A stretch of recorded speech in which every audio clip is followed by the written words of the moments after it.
Hi, and thanks for logging on to the Daily DVAR Halacha. And here's a brand new halacha for you.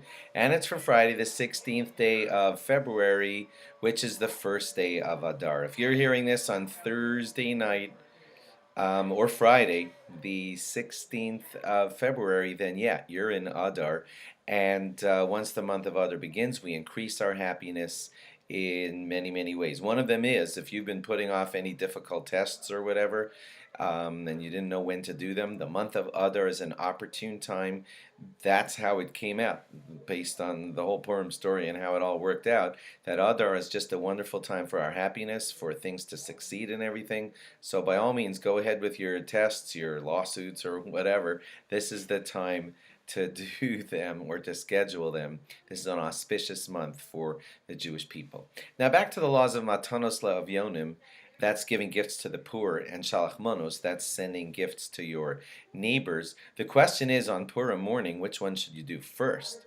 Matanos LaAvyonim, because we've said that's so important to the poor people, or Mishloach Manos, or sending gifts to your friends.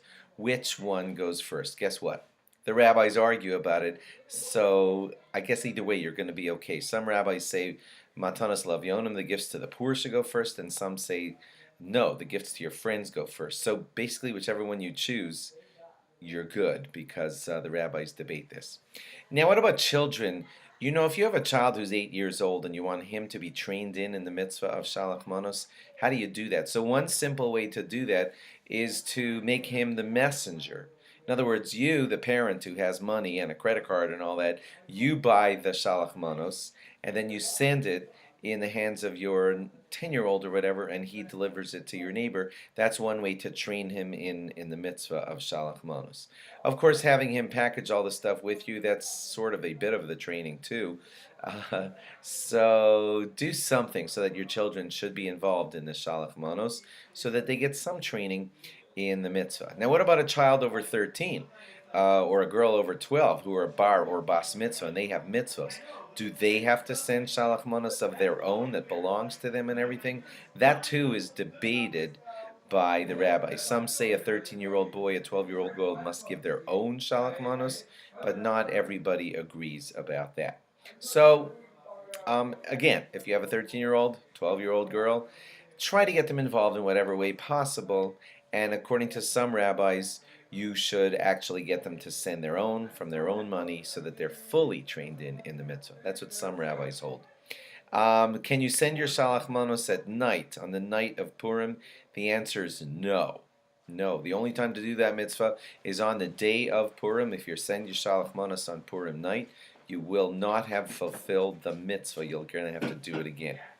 Now, mind you, if you have like 30 packages of Shalach Manos that you want to send out, and you don't have time to send them all out on Purim Day, remember the minimum mitzvah is that you only have to really send one.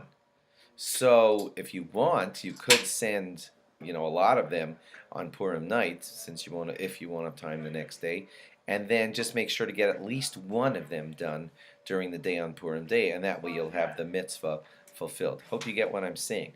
You have to do the mitzvah of Shalach Manos during Purim Day, but you only have to do a minimum of one to get the mitzvah fulfilled. And if you have to do some of the others on Purim night, well, that's okay. But the optimum time to deliver all of them is Purim Day, if you can squish them all in. And lastly, while we're on this, when you're delivering gifts to the poor, it should be delivered on Purim Day also. So if you're a rabbi and your shul or something is collecting money for the poor people and you give it to him a few days before Purim, just ask and make certain that, Rabbi, is this being distributed to the poor on Purim Day?